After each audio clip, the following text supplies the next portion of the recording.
Welcome to the Salty Life Podcast. We are your hosts, Paul and Sav, entrepreneurs, parents, business owners, and yes, Christians. Getting salty has a few different meanings in our culture, some good and some not so good.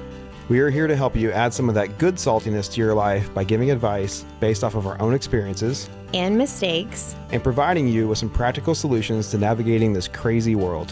Let's get salty.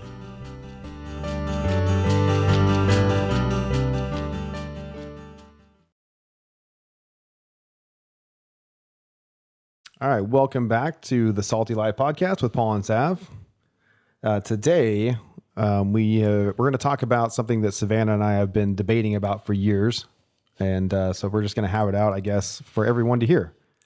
Do you want to tell us what topic we're going to be debating about today, Savannah?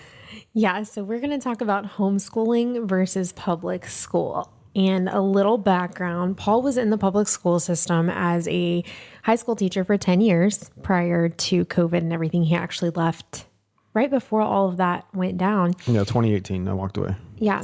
And for the past 4 or 5 years, I have been really pushing the idea of homeschooling. And he has really been pushing back. So we're in this constant struggle inside our house right now. Which is fun when your kids are already in school and then now you're having the debate about what you're going to do. It kind of makes things a little bit more intense, I think. It does. So, so this was not really a big issue in our life, I guess, when we first got married or even when Brooks was little, I would say, right? How did you feel about homeschooling back when Brooks was just a baby? Honestly, it never occurred to me being a working mom, having the salon, all the things. It never even was considered an option for me because I just assumed that our kids would go to public school just like both of us had done. Yeah. I think that's a good way to summarize it because homeschooling was never even a remote consideration for me. Do you feel like you had, so we were both raised in public school. Do you feel like you had a decent education growing up in public school? I think growing up, I thought I had an okay education. And, I think that I did well in school. I worked really hard and I did well. But looking back, I can now see a lot of the flaws. Luckily, I graduated. I was the last class to graduate in Texas before the No Child Left Behind law went into effect. And I think that really changed the whole system of education here in Texas. But also, I would also say, just to give you a perspective of where I'm coming from, I have someone very close to me that probably about 13 years ago, it was a few years before we had kids, she pulled all of her kids out of public school and quit her job and decided to stay home, and her job was going to be homeschooling. And I thought she was absolutely insane. So why did you think that she was insane for doing that? Because they were going from being a 2-income house to a 1-income house. And her reasoning at the time, I just didn't see everything that was coming down the pipeline. She was, I would say, a little bit further ahead, and she was more mature than me, obviously, but she saw a lot of what's happening now.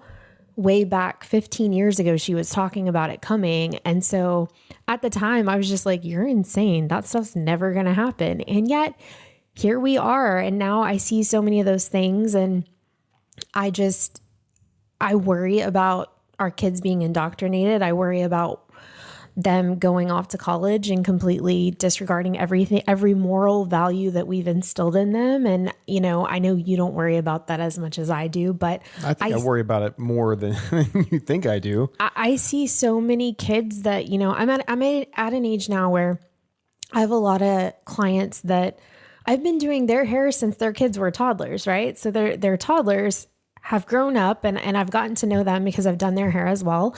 And they've grown up and they've, graduated high school and gone off to college. And I've seen this change in their thoughts and, what they believe over the course of seeing them grow into young adults.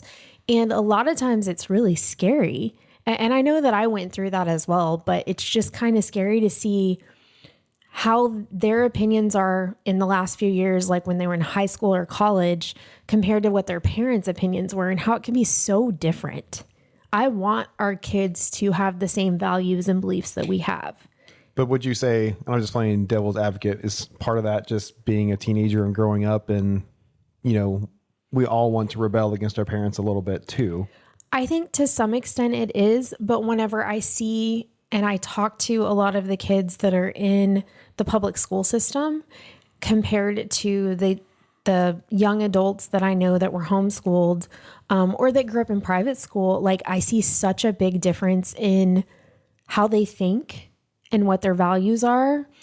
And that's not to judge anyone that's kids are in public school. Like I know that this is just my experience from the people that I know. Well, our kids are in public school. So. I know. Yes. Well, actually, Brooks is in public school. Wyatt is in private right now.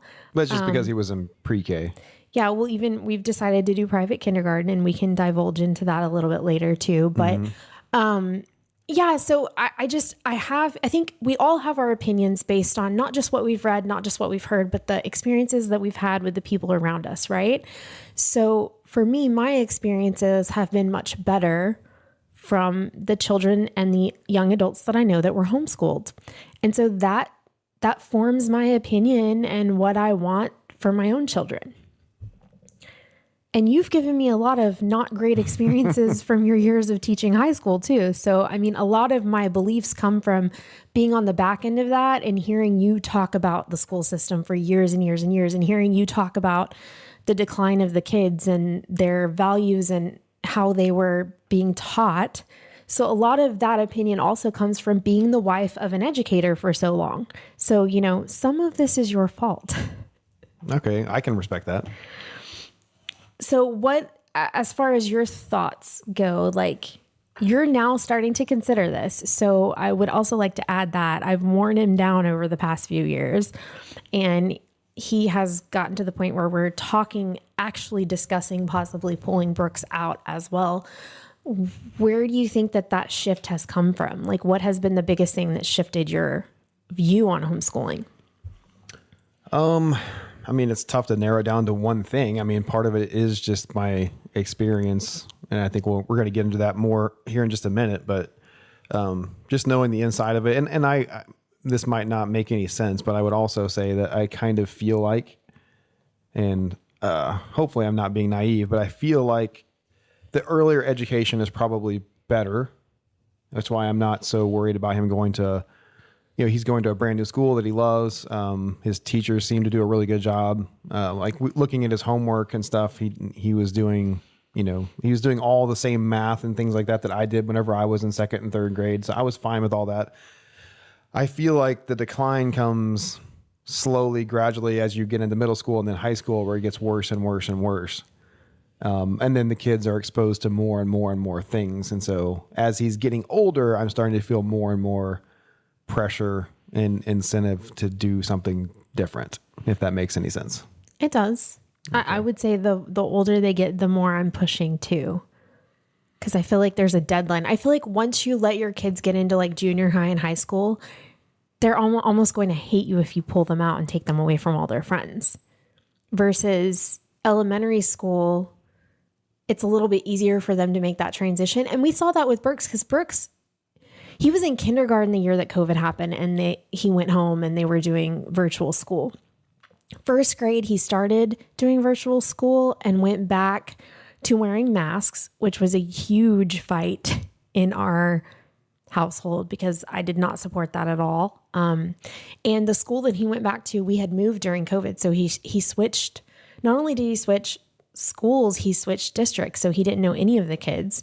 And then that next year, our house that we live in got zoned to the new school that he goes to now. So he's been to 3 different schools and did virtual school, and he's just been in school for 4 years. So he's had a lot of shifts. So one of the big things for you is you don't want to uproot him now that he finally is comfortable at his school and has his friends and knows the teachers and everything. And I get that. Luckily, the school that he's at right now, I have not been as uncomfortable with as I was the prior 2 schools that he was in. Would you agree? This one seems to be. Well, yeah. I mean, like I said, we've met with the teachers. They're giving him extra things to do. He's reading books. They're keeping him busy. They're doing all the things that you would expect a good teacher to do. So I really haven't had any issues at all with the school that he's at now. Would you say that this is just something that's bothered me. Like, we don't get a lot of papers and stuff at home. It's all like on a tablet at school. And that's something that's been very concerning to me. The majority of his work and the majority of the things that he does at school during the day, we don't really get access to or get to see. Well, I think he does bring certain papers home, but that's also the challenge in education too, is like, if you're going to be a good educator, and then whether you're doing that at home, homeschooling, or they're doing it in a public school, is what kind of world are they going out into? I mean, even like I saw a pest control guy spraying a house next to us in our neighborhood, and guess what he was doing at the end? Using an iPad. He had a tablet. And he was entering in everything that he had done. There is no paper, and then he emailed the receipt to the person. And I get that, but how willing are the teachers and the school systems to let you see and have access to all of that stuff? Because whenever I've asked, I haven't really gotten much of a response from that. He's making good grades. He's far ahead in all his reading and his math and everything. Like, you have nothing to worry about. It's like, okay, well, I want to see what he's doing every day.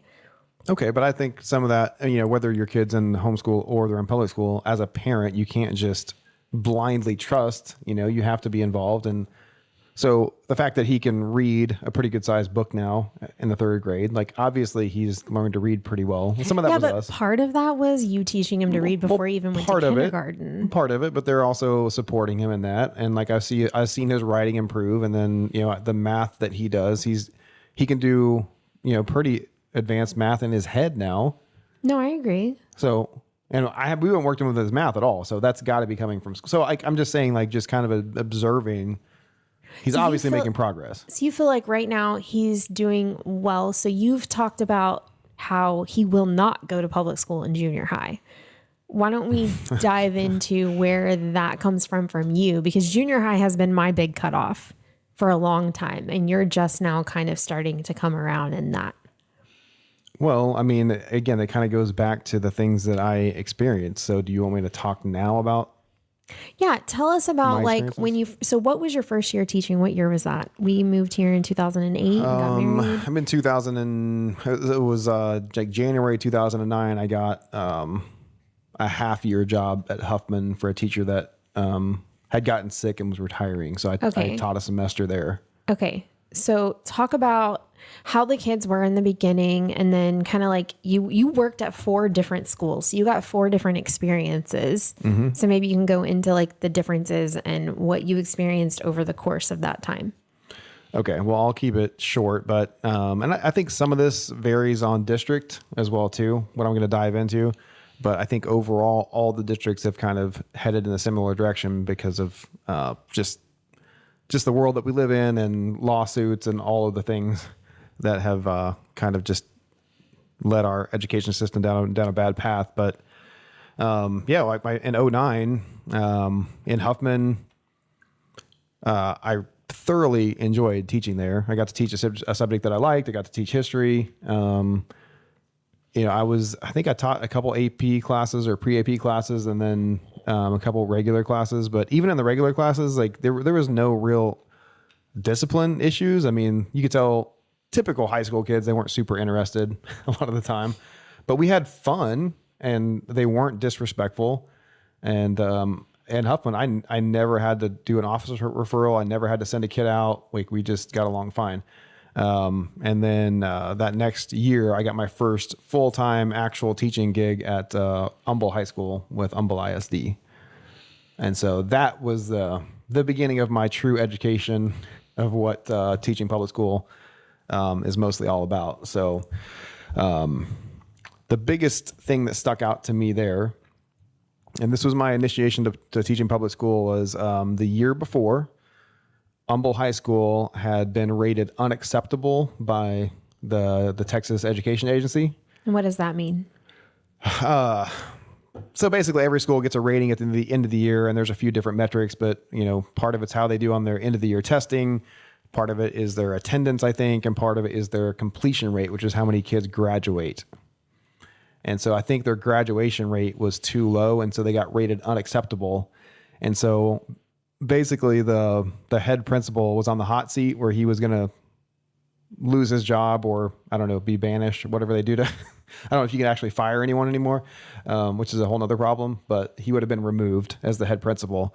And so, a couple weeks before the kids showed up, we had all the in-service meetings, and we were told, and I mean, I am not joking. I'm not making this up. We were told that if a kid never showed up to our class one time and never turned in an assignment, we had to give them at least a 50. That way, if they ever did show up, we could give them a chance to get their grade up to a 70. And then if a kid did show up in the class, and as long as they turned something in with their name on it, we had to give them a 70 no matter what. So they could pass the class just by putting their name on a piece of paper, basically. If they just showed up and had attendance and they would turn something in, anything in with their name on it, they would get a 70. Did the kids understand that this is what was going on? Well, kids are pretty intelligent, even if they're not doing well in school, they're pretty street smart. And so it did not take very long to figure that out. And I remember there was 3 or 4 of the older teachers that had been there for a long time that stood up and said, I absolutely will not do this. This is wrong. We're doing these kids wrong by doing this. And the next day they were gone. Wow. The next day. That's insane. Yeah. So message was loud and clear. And again, I had just, that was my first real job in Texas. We needed the money. And I was a special ed co-teacher. I wasn't actually teaching. I wasn't the teacher of record for the class. So my job was to help the special ed kids along. Now that's an interesting thing too, if you think about it, the special ed, because you had kids that I remember you telling me that you had to read to them to take a test or whatever. And they knew how to read. And like they had all of these, what was it? They're called accommodation plans. Yeah. Accommodation plans where you would have to do all these accommodations for them that they didn't even really need a lot of the time. Yeah. I mean, that's the problem. And part of this is a lot of this is the no child left behind thing you were talking about, where it's literally no child is left behind. So, you basically end up dragging everyone back to the lowest common denominator. But, so you had to have kids that every kid had to be in a regular classroom. You couldn't have special ed kids in special ed anymore. And so then you had special ed co-teachers that would be in there with the special ed kids, and then they have accommodations. So you have teachers that would be reading for them, or, in math, they would have all the formulas for them, or they could use a calculator when no one else could, things like that to help them supposedly achieve at the common level that everyone was supposed to achieve at. Do you think that all of that actually helps the kids? That's the thing. It's so hard when you have one system for millions upon millions of kids. I mean, that's just the problem with, socialism in general. I think that, we can all be the same. It's just that, do some kids need that? Yeah. Do a lot of kids figure out how to game the system? Absolutely. And so was there a bunch of that going on? Absolutely. Do you think a lot of it, I remember, and I've had a lot of teacher clients over the years too, where I've had this discussion and they've mentioned that a lot of the problem is a kid might have a rough year in elementary school and they get put on one of these plans and then they're stuck on that plan for the rest of their education. Like they can never be taken off of it. Did you see some of that where maybe they overcame that issue, but still had to be kept at that level? Well, again, the incentive, and look, people are going to listen to this and say, well, I know if this happened and this happened. I'm sure there's examples where this wasn't the case, but the school has the incentive to keep them on their accommodation plan. Why is that?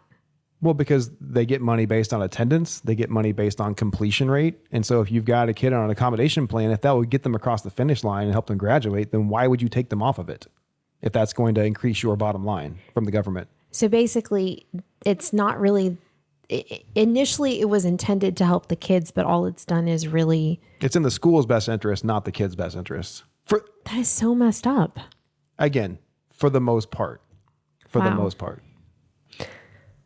So that's a lot to take in. I know we've talked about it before, but it's a lot. So fast forward, you ended up leaving that school after a few years. You went to another school and then another school. And the kids that you were working with over the years changed because you went from teaching certain classes to being put in other classes because you were a coach. Why don't you talk a little bit about that and kind of what eventually led to you wanting to completely get out of the education system? Okay. So my next job, I was the head golf coach, and I was able to teach world history and U.S. history, I think, at Clearbrook High School. Yeah, and you loved that. And yeah, that was probably my favorite job I've ever had. Again, got along with the kids great. Typical high school experience where a lot of the kids weren't super interested, but overall we got along fine. Loved the kids. Still keep in touch with some of the kids that I coached.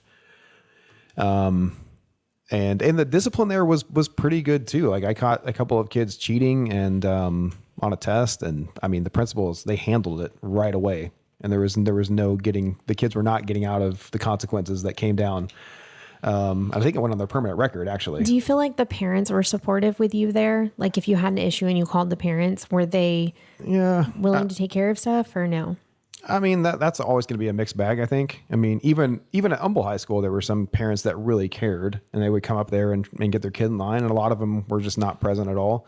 I think I had a similar experience at Clearbrook, but a lot of the parents absolutely cared. But yeah, parent involvement and parents having your back as a teacher is, I mean, it's everything. If you have that, you can actually teach the kids. If you don't, then it doesn't matter how good of a teacher you are, you're not going to teach them anything. So then moving on, I was there for a couple of years, and then the beginning of the end for me was when I went to Atascocita High School, and I take a little responsibility for that. I was pregnant with Brooks, and it made sense for him to be close to home because we've been driving an hour. It made total sense. We were the school was 5 minutes from our house. I got a pretty good pay increase. We got a baby on the way. Like, why would I not take that job? And and the principal that hired me, to his credit, golf coaches miss about 50 days a year, which is one of the reasons why you want to be a golf coach in the first place. But they told me that basically if I wanted the job, I would be switching to PE. Well, hold on though. No. They basically gave you the job and then at the last minute contacted you after you had already said you'd take the job and said you were going to be teaching PE instead of history. Well, they gave me the option. I think they told me I could teach history, but have 5 different preps, which means I'd be preparing for 5 different classes every day, or I could just go teach PE. Yeah, so they basically made it impossible for you. But in fairness, I mean, if a coach is going to miss 50 days a year to be going to golf tournaments, you probably want them in PE and not in a core class. So I do respect that. But being in PE, that just, and I think again, there was a slow decline overall just in, parent involvement and the attitude of the kids. And then, at Atascocita, that just seemed like it accelerated. And I mean, Atascocita, as far as the demographic, it's pretty much a mixed bag, but it is mostly upper middle class. Would you agree? No, so you definitely call it upper middle class school. I mean, tons and tons of very fancy cars driven by the kids, a lot of Audis, things but like as that. far as like the races, it's pretty 50-50. Like it's not like I think it's about 50% that. white and 50% minority, and but like again, there's going to be outliers always, but generally speaking, everyone lives in a pretty nice neighborhood. Everyone drives a pretty nice car. Most of the kids are pretty well off. Have really, really good sports teams, really good basketball, really good football. The specialty sports like golf and tennis were strong as well. So as a teacher, you would think that if you were going to have a good experience, it would be at a school like that. I would just say that there is so many schools that would be way worse to teach at than Atascocita. It'd definitely be considered a very, very good job move for teaching or coaching to go to a school like that. Yes. And what was your experience as a teacher there? Well, and even there, it started off not so bad, but then in 5 years it declined. And now, I don't know if you've seen any of the videos on YouTube or Facebook there was a huge brawl, I think, out there last year in the front circle driveway. Well, there's been shootings and stuff too, right? Yeah, but those didn't happen during school. Some of those were my former students happened in the parking lot, on a weekend or something. But yes. So how was it for you though? Like I remember whenever I was pregnant with Wyatt, and we were pretty well known in the area. I had a salon. Some of your students and fellow teachers came there and things like that. And I remember like you having to go to the principal and be like, look, they're threatening my wife and my unborn child's life because they're mad that I sent them to the principal for like dealing drugs or whatever. Like, yeah. How was that? And then I remember you being called a racist all the time and things like that, which obviously you're not. So that was hard for you, right? That's made you want to get out of education altogether. Yeah. I mean, the job, and part of this, again, I mean, you're teaching PE, but it just devolved into, unfortunately, a lot of drug busts. We busted kids selling meth out of their backpacks in the locker room, broke up several fights. And, by that time, every kid had a cell phone. So there was videos of me rolling around on the gym floor, pulling kids off of each other, things like that were posted all over the internet. That's not a whole lot of fun. And then, then the death threats came. And of course I reported those to the police and the principals. And I was told that, the kid saying that I know where you live. I know what your wife looks like. I'm going to come by. I'm going to smoke you all. That's not a credible threat. And so the next day the kid was back in my class and he just walked in and laughed at me and said, "What are you going to do now?" So at that point, what do? I mean, you either I don't condone this, but I understand how certain teachers, how they just, after a while, they just snap and you see the videos of the teacher, attacking the kids. Again, I don't condone that in any way, but I completely understand it. You have a kid say they're going to kill you and they're going to kill your wife, and then you report it and you report it and report it, and the kid's back in your class the next day. What do you do? There's some kind of thing when it comes to schools where the police department, it's like they're their own policing entity, right? They have to choose to press charges for the cops. The school district has their own police force. Yeah. So isn't that interesting? Yeah.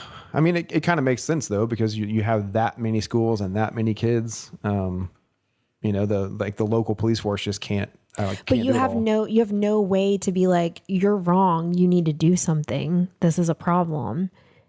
You can't go to the sheriff's department or anything like that. Like they won't do anything. No, not at all. Yeah. And I think a lot of parents have experienced that when there have been like bullies or threats and things in schools that I've read and heard about. And it's just crazy, like seeing it from our perspective. That was like, it was scary to be in that situation where you're like, be careful, keep your gun with you. Like, I don't know, what's going to happen. They know where you work. They know where we live. And it wasn't easy because the community, we were so out there in the open having a business and things for people to know how to find us or get to us, Yeah. And again, to say it's not a credible threat, this is horrible and unfortunate, but thinking back, there's so far, there's 4 kids that I know about that were in my classes at Atascocita that, again, we went to the administration multiple times, multiple write-ups, pleading for help. And the administration would generally just kind of maybe give them ISS for a day and then put them back on our class. Like, well, you got to work with these kids. You got to reach them. You really got to help them. Okay. But there's 4 that are dead now. And that wasn't that long ago. In the last 4 or 5 years, there's 4 of them that I know that died violent deaths. One of them was at the school and where he shot someone at the school in the parking lot. And it was all drug related. And we're just pleading for, and you can make the argument like, yes, you need to reach those kids. But at some point when the kid's 16, 17 years old, I mean, there has to be consequences for what you do. There has to be consequences for your actions. And then what are you doing to the other kids that are actually there trying to learn and they're stuck in a class with this kid that's saying these things and doing these things. And then no matter what, they're back in there the next day and there's no consequences. I mean, it's just, it's insanity. So could you imagine our boys being in a classroom with those kids? Well, no. But that's my next point though, is that you basically end up with a dual system. And that's kind of what we've unofficially settled on, in my opinion. You have a dual system now. How is that?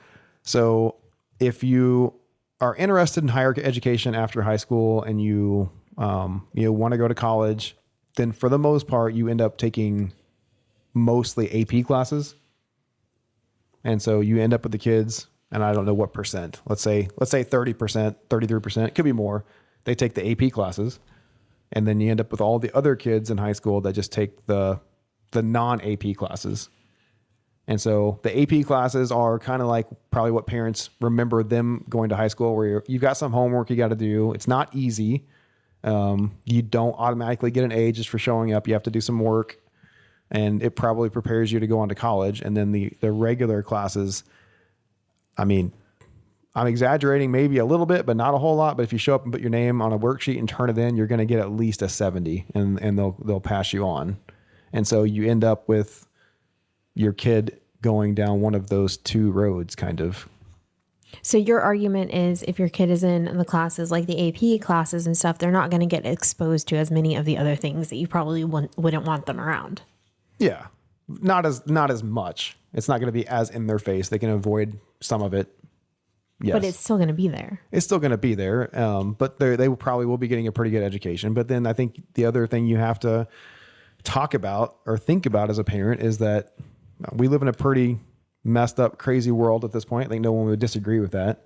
So, your kids are going to be exposed to all that stuff at some point. So I don't know what the answer is to this, but do you have them be exposed in high school? Do you, do you completely shield them from everything and then just turn them loose when they're 18 and go to college and say, good luck? But my argument there is I would rather my kids be exposed whenever I'm there and I can control the environment and talk to them and have those conversations. So when are your kids going to be exposed to meth if they're hanging out with you?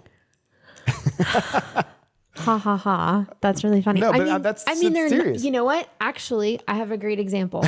Okay. We took Wyatt to the museum this weekend and I had no idea that Houston had become like tent town. Like they talk about in Austin and other. Yeah, I didn't know it was a tent city. So if Brooks would have been with us, because Brooks is a little bit older, he would have been like, what are you guys talking about? Like, what do you mean? And we would have had that conversation with him about people choosing to do that or people being mentally ill or on drugs or whatever. So I think that those conversations naturally come up when you have your kids at home and you're including them in conversations and talking about what's going on in the world.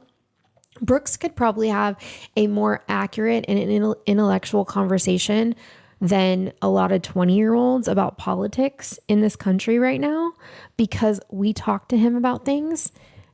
And I think that it puts it back onto the parents. Like if my kid has a question about sex or, drugs or whatever, I want them to come to us and be like, and have that relationship, right? When the school is in the middle and they're having those conversations and you don't know about the conversation or they're being exposed to things because the other kids are talking about it, it's different. Just like, do you remember when Brooks was in like pre-K and he was all stressed out and we couldn't figure out. And then we found out, like a month later that one of his really good friends' parents were getting divorced and they had talked about it in pre-K and, talked about how they were living in two different houses and all this. And he was so stressed that he was going to have to live in two different houses and not see both of us every day.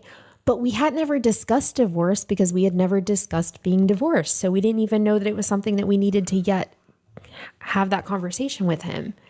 I want to be able to jump in on those things right away versus having him go to his friends or go to teachers or go to other people and get a different skewed view that's different than the one that we have and that we want him to have about things.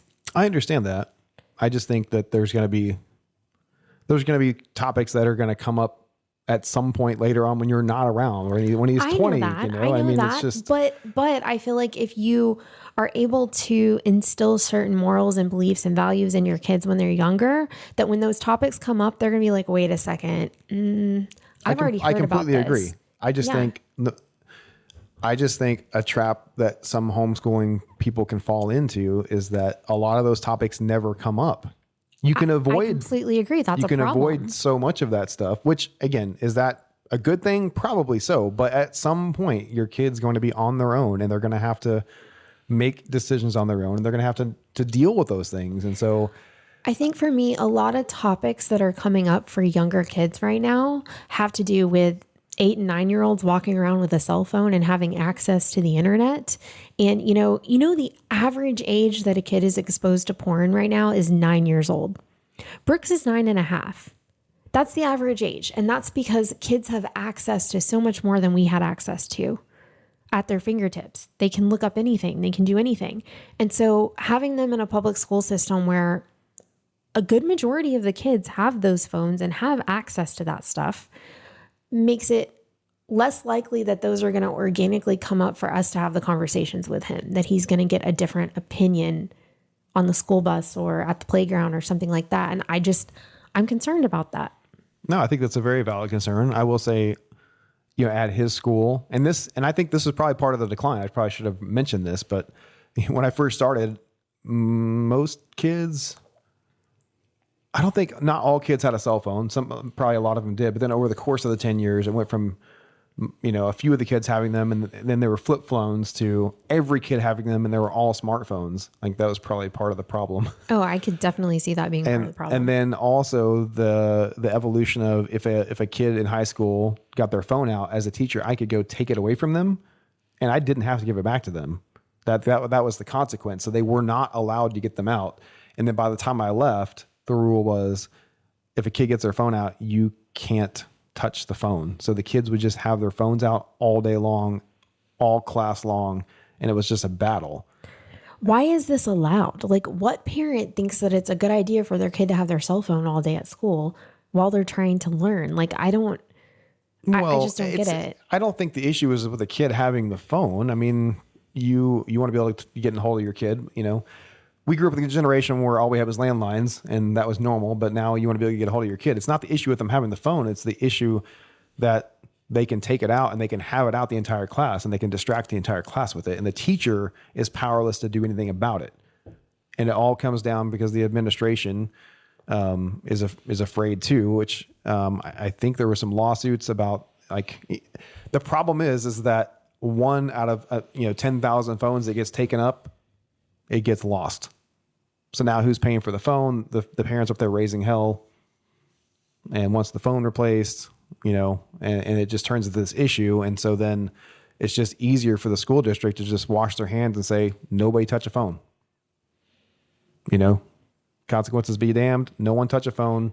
And all you teachers just figure it out. Phones in the schools. I mean, when I was in high school, if I needed to call home, I had to go to the payphone and call my mom, or go to the front office and call. Like, I understand that's just not the world we live in. But the problem is that the solution has become, it goes back to the teacher and says, well, all right, teacher, we're going to take one more tool out of your bag for any kind of discipline or helping your students focus, and you just figure it out.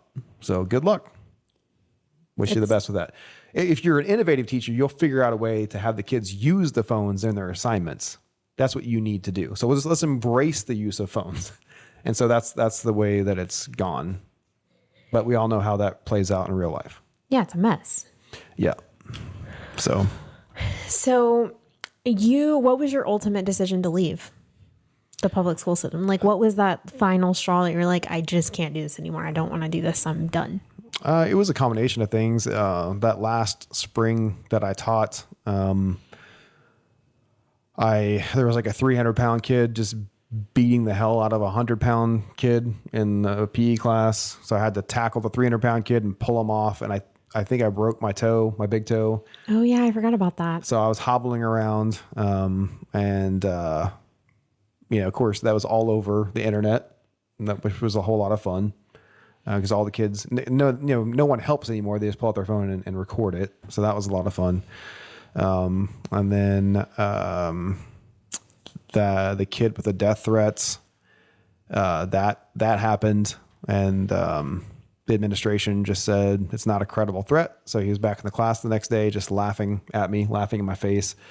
And then the last straw is I did have a pretty sweet schedule where you get one conference period, or you get one period off, which is to do your grading or get caught up on or whatever. And then my conference period, which happened to be over lunch. So I usually had like an hour and a half conference period, which, hey, you could argue that's not fair that I got a longer conference period than everyone else, but that got taken away from me. And they put me in ISS every single day. So I would teach PE. I would get maybe 10 minutes for lunch, and then I would spend the next hour and 15 minutes on ISS with most of the kids that I had just gotten into it with during class, including the kid that was making the death threats. And so then I'm stuck in a little, cinder block room with them for another hour and 15 minutes. And again, I would just send them down to the office, and they would send them right back. And so after 3 or 4 months of that, it was, and thank God the real estate business I've been working hard on that for the last 3 years, and I've been taking off. So I had that summer off from school, right? And I was super busy with real estate, and it was time to get back into the coaching swing and get ready for in-service. And I just I can't do it. So on my birthday, happy birthday to me, July 30th, 2018. 2019, right? 2019, you're right. Okay. 2019, Did I lose you? I walked away. Yeah. Yep. Do you have any regrets from that? No, I mean, I really did enjoy coaching. So I do miss that from time to time, but, and I worked with some really awesome people, and all of this negative stuff I'm saying, I feel bad because there's so many good teachers and there's so many good principals that are in the system. And I worked with some great teachers and some great principals. It's just a losing battle. It's a losing struggle, And so I respect so much the people that just suck it up and go and love on the kids and do the right thing every single day, because they don't get paid. It's like everything. It's like a lot of things. The people at the top never mind. The people at the top get paid a lot. And then the people at the bottom doing all the actual work don't get paid very much. Do you think that it's possible for the public school system to turn itself around and redeem itself and get better in the future? Or do you think that it's something that it's just going to continue to go downhill until we all scrap it and start over? Well, in our current political climate, we would never be able to scrap the whole thing and start over. But I think it's like a lot of things where I started out with a great idea, this idea of universal public education. We're America, right? Where anyone from any background should be able to make a success of themselves if they're willing to work hard. And, that's what this country was built on. And education is a big part of that. And so the idea of everyone getting a free K through 12 education, that makes sense. It was a good idea, but then, you end up with the federal education agency, you end up with this bloated budget, teachers unions, all of these things, all this money going other places. And then you start stripping the power away from the teachers that are actually in the classroom, where again, you have a kid that says, I'm going to kill you, and you can't get rid of them. I mean, and there was an incredible teacher. I won't name names, but I worked with her at Humble High School as a co-teacher. So she taught English, and the system that she had to come up with was, she just said she made it, and she was so sweet and so nice that even the kids that were total jerks felt bad being mean to her because she was just that nice. I think I know who you're talking about. Yeah. And so she would just say, if you want to learn, come to the front of the classroom. If you don't, you guys can pull your chairs in the back. And as long as you're doing something quietly, that's fine. But just please don't interrupt the 4 or 5 kids that actually want to learn. And so most of the kids would go in the back, and then the kids that wanted to learn would come in the front. And she would teach those 4 or 5 kids. But again, that's showing that she's getting absolutely no support from mostly the parents or the administration, because she knew she couldn't kick a kid out of the class. And so what do you do? Yeah. Now, I want to shift gears a little bit, because over my wanting so desperately to homeschool our kids and pull them out of the public school system, I have heard, I think in the beginning I would hear stuff online and you'd be like, Savannah, that's not happening in Texas. There's no way that's happening here. That's a lie. And you believed a lot of it was like conspiracy theory or, craziness. And, obviously I'm a woman, so I get emotional about things, but what was your perspective? So the same school district that you were teaching at that time, a couple of years ago, I came home and I was like all distraught. And I told you one of my clients was kind of like telling me what was going on with their child and how, there was just so much happening with this kid. They were hurting themselves and everything. And she couldn't figure it out. They were going to counseling, everything. And then after about 8 months of going through the struggle, she found out that the middle school was hiding that her child wanted to go by the opposite, a different name, and that was using the other gender's bathrooms and things like that. So she was being a boy at school. Yeah, but they never contacted the parent. They never contacted, and she had been going to the school counselors like, she's struggling with this, and they were not telling her. So even on all the paperwork that my client would get at home, it would have her daughter's name, but they were referring to her to a different name at school. And all of this was happening, and this was happening in the same area. That was the first school district that Brooks went to school. And I came home and I told you all of this, like, and I just remember you looked kind of like surprised. Did you really truly believe that that wasn't happening here until I brought that information to you? And what was your reaction? Did you believe like, yeah, I could definitely see that happening? I believe that it was happening in other places. When I say Texas, I should probably clarify by saying like here immediately, kind of in like suburban Houston. I mean, if you told me that it was happening in Austin, I would believe you all day long. Certain parts of Dallas, I would believe you. Absolutely. So yeah, to find out that it's here, it's just, I mean, I want to hold out hope. I want to hold out hope that the school districts, you know, like the public school education that we got growing up, like that's still possible to have a somewhat normal childhood in a school district, especially in a suburban / rural area. So to find out that it's here, it's just. Did that change your perspective of me pushing for homeschooling? And so, and it hasn't just been one client. I've spoken to quite a few people here in this area that have given me similar stories and told me similar things. So is that surprising to you? I mean, is it another straw? You know, they could break the camel's back. Yeah. It's not like the thing. And probably I have, well, I don't know. I don't want to say I have too much faith in our kids, but I have a whole lot of faith in our kids, and hopefully our parenting too, that they would be immune to some of that stuff.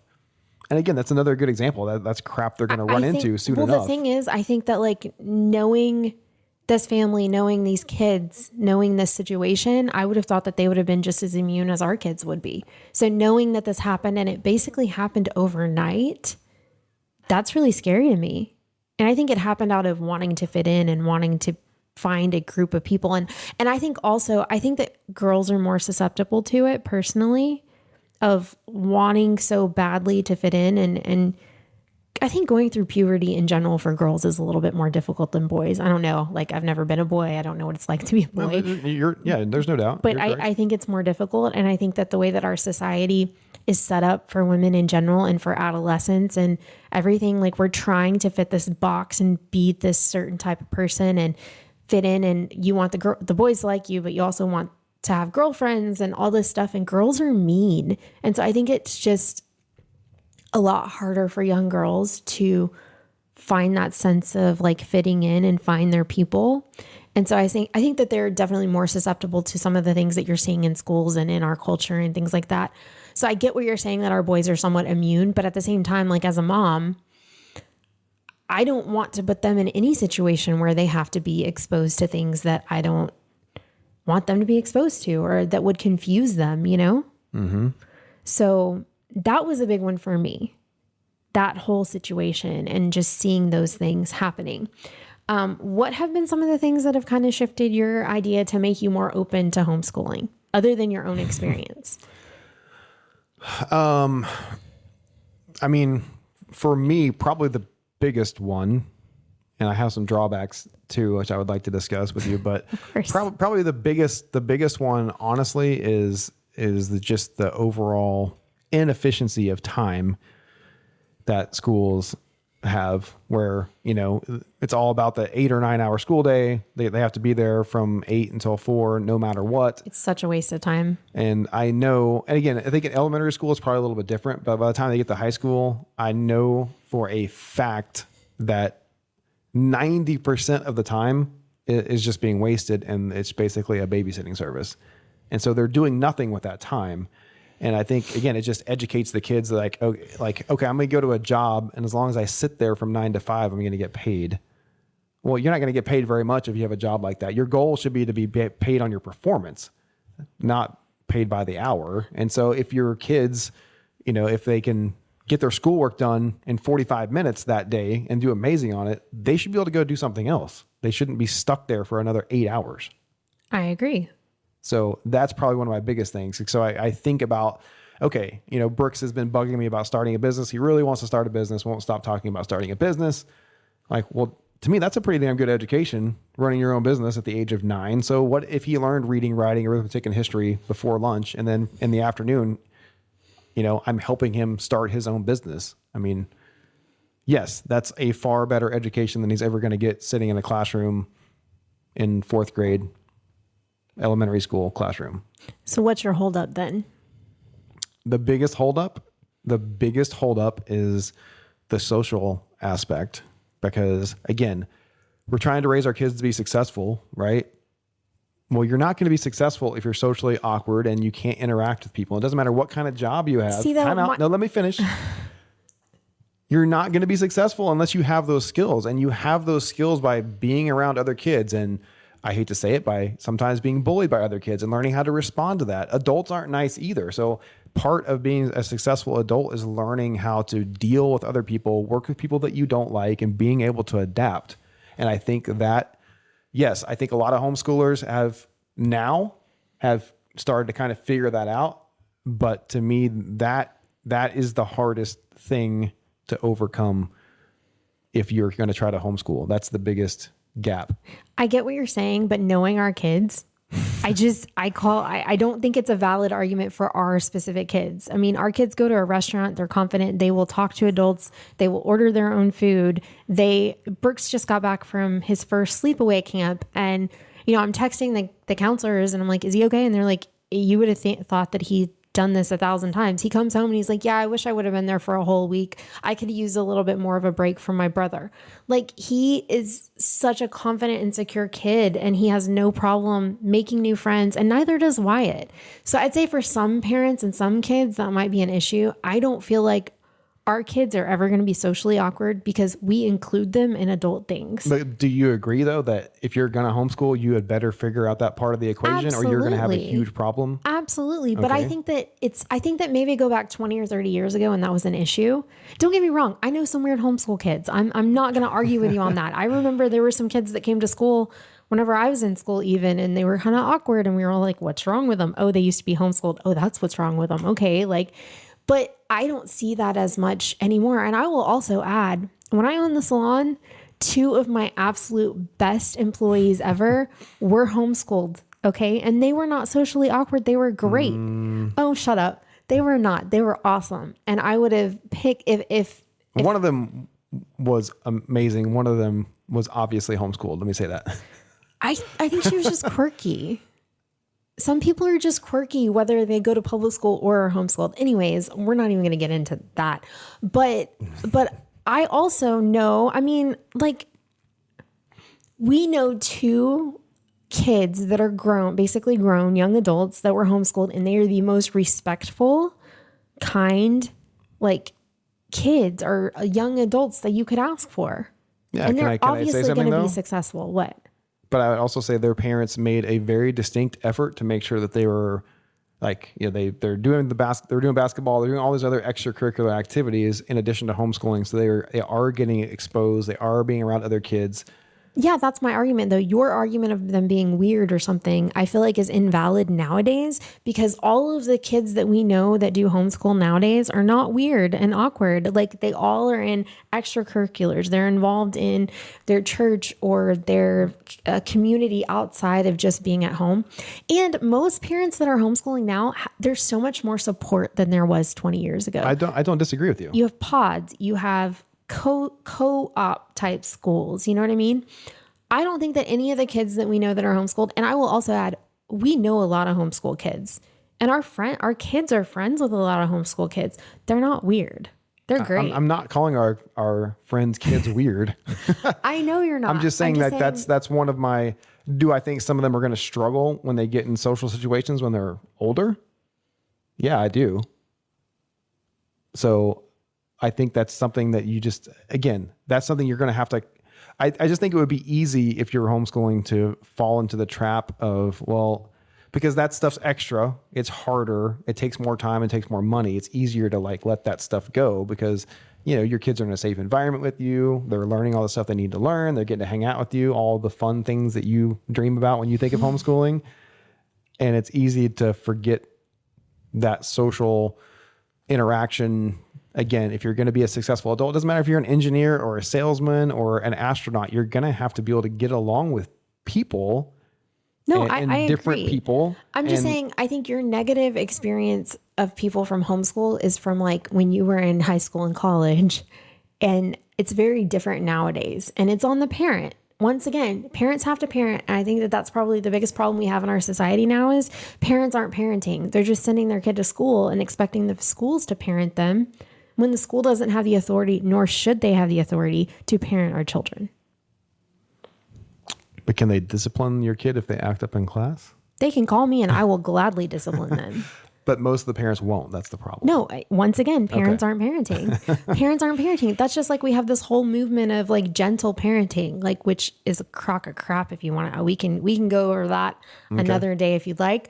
But, you know, there is a healthy sense of authoritativeness that needs to happen. I don't even know if that's a word, but I just made it up. When you're parenting, like there has to be a sense of respect for authority. And we're lacking that as a society as a whole too. Once again, I think that goes back to parents not parenting. But that's another Well, if topic. it makes you feel good, it can't be bad, right? No, usually if it makes you feel good, it's bad. It's wrong. agree. You probably shouldn't be doing it.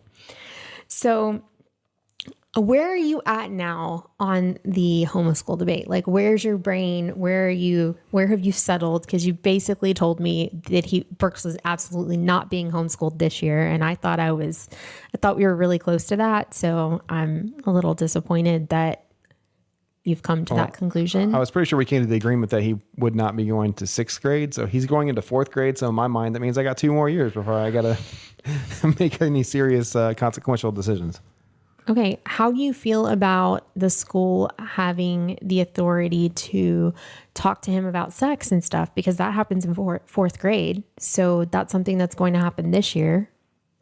Well, it happened in 5th grade whenever I was growing up. So Happened in 4th whenever I was in school. well, they do it with girls a year earlier usually. Do they? Absolutely. Do they even separate the kids now? I mean, I thought with all the gender neutral stuff that they would have to put all the kids in one class for everything. That's a bridge we're going to have to cross when we get there. But if the school is, first of all, the school would definitely let us know before that topic comes up. Do you think they would? Yes, I do. Okay. And if it's going to come up at school, then that will be the time that I will have the conversation with him first. Because again, parents need to parent. So I will be parenting if that's the case. Okay. Yep. You're lucky. You have a good husband. You don't have to worry about talking to your boys about sex. I'll do it. Got this covered. I'm glad. But yeah, where have I settled? I haven't settled. I take a long time to make big decisions. Am I leaning more towards the homeschooling? Can I see that happening? Whereas I couldn't before? Yes.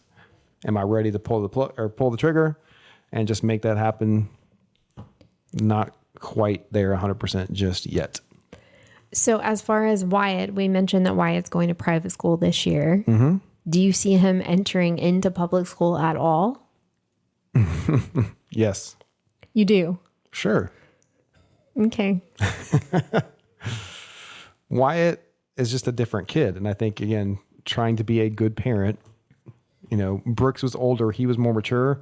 That kid was ready to go to kindergarten. And he had no problem. He loved it. He was ready to go. Wyatt is not ready to go to public kindergarten, which is why we're keeping him at where he was at last year and a little bit smaller class with a little more supervision because he needs that. So you don't think that his different personality traits would cause him to not do as well in a public atmosphere? Well, once again, you have to walk that balance. Wyatt's going to have to figure out how to be successful with his personality, his huge personality in life. And school is part of that. He's going to have to learn to control himself a little bit. And he's a great kid. He's just, he's going to have to dial down his class clown side and his humor and all that a little bit and learn how to get his work done, But those are some of the attributes that help him be successful with people. Yeah, he's got to learn to channel that. But again, school is not all bad. I mean, part of growing up is like, okay, I have to get dressed up. I have to leave the house. I have to go. But see, our society is changing to where that's not always necessary now. Look at how many people are working remotely and at home. Just like you said that like more computers and more using tablets and stuff like that is happening, which I get. People are allowed to be less social and still be successful these days. So I would argue the opposite on that. True, but can everyone work from home in the entire world? Or do some people actually have to leave their house and still go do something? No, I actually still have to. I mean, I can't do hair virtually. I know. Yeah, I get that. Okay. And even if you're going to get one of those awesome, sit behind computer jobs and never leave your house, you're probably going to have to go interview for it at some point. You're going to have to virtually. Possibly in person. I don't know, but you're still going to have, it's still a skill that you need to have to be successful until robots replace all of us. So we agree that the deadline for us is middle school. What reasoning have you set that as a hard deadline? Again, it's just knowing what's coming and just, I mean, at some point, I guess, knowing what he's going to be exposed to and just the lack of discipline. It's a combination of the lack of discipline and the lessening of the quality of the education that I'm pretty sure he's going to get at that level. And again, there's so many good teachers out there. There's so many good schools out there. So I'm not trying to talk down about anyone. I'm just what in my mind, what I see coming. And if he wants to start his own business, then he can't be in school 9 hours a day. So there's that. I think you would have fun doing that with him. I think I would too. But I also don't want to push him. I want it to be his thing. So at the end of the day, you're not really so much worried about what they're exposed to because you believe we have a good enough relationship with our kids that they're going to come to us and talk to us, which they have. No, I just said I am worried about what he's going to be exposed to in middle school and on up. But not in elementary. I'm comfortable where he's at right now because it's a good school. His teachers are involved. He likes it. And the kids are not allowed to get their phones out during the school day at all. But if something changed, then you have to reevaluate. Immediately? You have to reevaluate the situation for sure. Okay. Yeah. But as of right now, I'm not losing any sleep about him going to fourth grade at his current school in 3 weeks. 3 weeks. Mm-hmm. So soon. All right. Well, is there anything that you missed or you feel like you want to mention? No. I mean, I think the most important thing is, again, there's nothing wrong with sending your kids to public school. I think it's just, parents, like you said, parents need to parent, and you have to be watching what your kids are doing. And I think the most important thing is that your kids are willing to talk to you. Because I was afraid to talk to my parents about certain things. And so your kids are going to get exposed to crazy. It's coming. There's nothing you can do about it. So you better hope that they feel comfortable coming to crazy with you and saying, what is this? What do I do with this? So you can have a conversation with them and not, lash out at them and punish them or whatever. Are you ever concerned that the morals and the values that we're teaching our kids are going to go out the window whenever they talk to their peers or go to public school and hear a different set of morals and values from society in the world? Do I worry about that? Yeah. Well, yeah, of course. You do.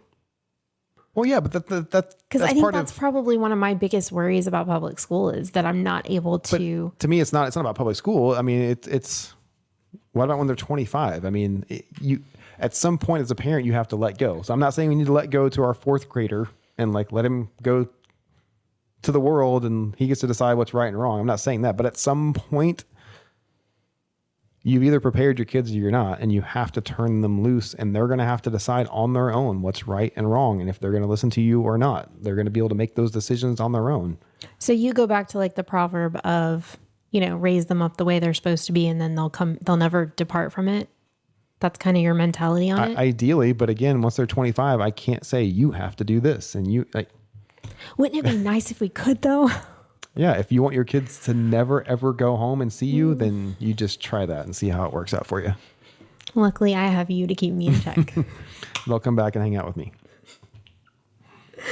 All right. Well, this was fun. Yeah, this was intense. We will keep you guys posted on when I convert Paul to a homeschool parent. It's an ongoing process. I have worn you. Will you admit I've worn you down over the past 4 years a little bit? You have. And it's not just you. It's a combination of things. But I am willing to change. It just takes me a while to get there. All right. So for this upcoming year, Brooks will be going to public school and Wyatt will be going to private kindergarten. And we'll see how it anything goes. changes. Yeah. All right. Well, thanks for joining us. And until next time, stay salty.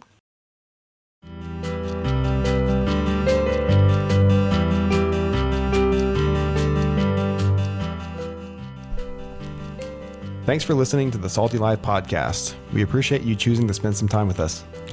If you like what you've heard today, please like and share on your favorite social media. And don't forget to click the subscribe button to hear new episodes of the Salty Life podcast.